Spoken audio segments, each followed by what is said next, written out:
వైసీపీకి సంబంధించిన ఒక నాయకుడు మాట్లాడుతూ వారన్న మాట, పార్టీ ఓటమికి కారణం నాయకులను సరిగా ఎడ్యుకేట్ చేయలేదు, కొందరి చేతులనే అధికారం ఉన్నది, కొందరే పెత్తనం చెలాయించిన కారణంగా ఓటమి పాలైంది, కానీ జగన్ ఓడిపోలేదు అన్నారు.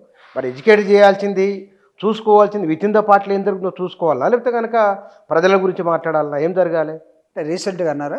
రీసెంట్గా నేను సాక్షి టీవీలో చూసిన నేను. ఓకే, అంటే కొంతమంది వైఎస్ఆర్ కాంగ్రెస్ పార్టీలో కూడా నిరుత్సాహంతో, లేకపోతే పార్టీ ఎందుకు ఈ విధంగా బాధపడి నిరుత్సాహంలో ఆవేశంలో మాట్లాడే వాళ్ళు కూడా ఉన్నారు, లేరని కాదు, లేదు బయట మాట్లాడుకునే దాన్ని ఇక్కడ వాంప్ చేసాడేమో.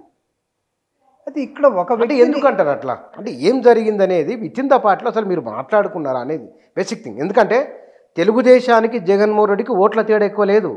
అప్పుడు 23 లక్షలు వాళ్ళకు ఉన్నది, ఇప్పుడు 23 లక్షలే ఉంది. 40% ఆఫ్ ద ఓట్స్. మేజర్ జనం జగనంబడే ఉన్నారు. కానీ ఎందుకు, ఎక్కడ జరిగింది అనేది అంటే నాకు తెలిసి జగన్ గారు ఆలోచన విధానం 100% కరెక్ట్.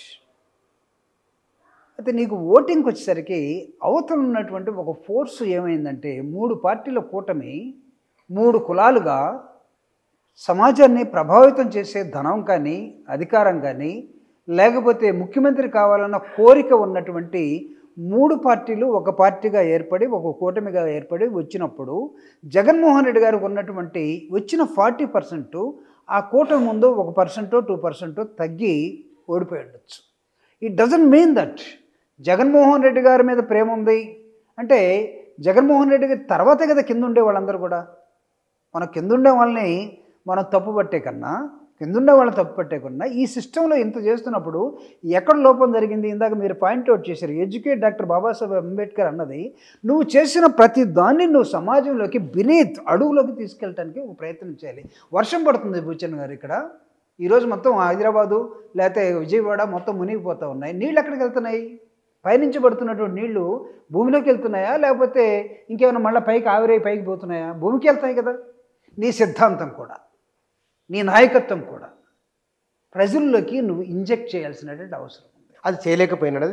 అది అక్కడెక్కడో గ్యాప్ ఉంటుంది. ఈ గ్యాప్కి ఒకరి మీద ఒకరు నిందలు వేసుకొని, ఒకరిని మాత్రం విమర్శించి, లేకపోతే ఫలానా వ్యక్తి కారణం అని చెప్పే విధానం ఏదైతుందో, అది మా పార్టీ వాళ్ళు చెప్పినా ఎవరు చెప్పినా మొత్తం కలెక్టివ్ రెస్పాన్సిబిలిటీ. జగన్మోహన్ రెడ్డి గారు ఏమంటాడు ఇప్పుడు సమాజాన్ని గురించి?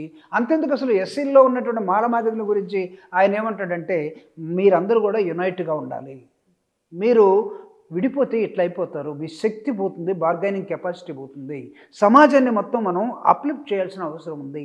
ఆ సమాజంలో కూడా ఉమెన్కి మనం ఇవ్వాల్సిన, ఆయన చేసినటువంటి ప్రతి welfare activity on the name of the women.